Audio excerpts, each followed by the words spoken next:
The anterior hip replacement procedure begins with an incision over the anterior aspect of the affected hip. Dissection is then done between the sartorius and the tensor muscle to isolate the anterior capsule. The blood supply to the hip joint is seen at this time and cauterized. Once the anterior capsule is incised, this reveals the arthritic hip joint. The hip is then dislocated to help loosen the joint. A femoral neck cut is then made with a saw and the arthritic head is removed. The socket is then visualized and preparation is done with sequential reamers. Once that is completed, a titanium porous coated socket is placed into position with a good press fit, and a screw is usually used to secure this fixation. A plastic polyethylene liner is then tapped into position and secured into the cup. Attention is then turned to the femur. The proximal femur is then slowly externally rotated, which allows access to the femoral canal.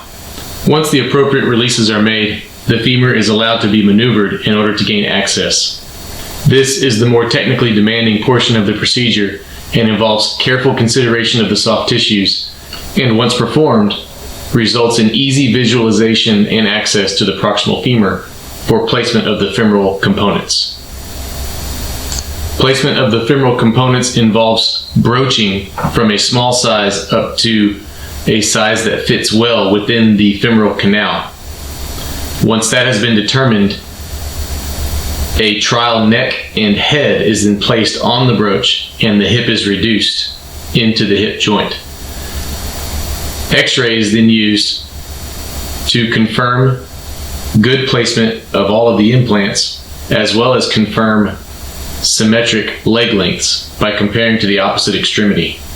Once those have been confirmed, the hip is then dislocated again and the trial implants removed, followed by placement of the final implants. This is then followed by placement of the final ceramic head. Once these have been placed, the hip is then reduced for its final inspection.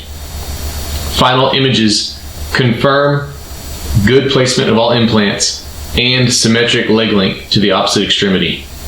Finally, the fascia is closed and the skin is closed with an absorbable subcuticular stitch.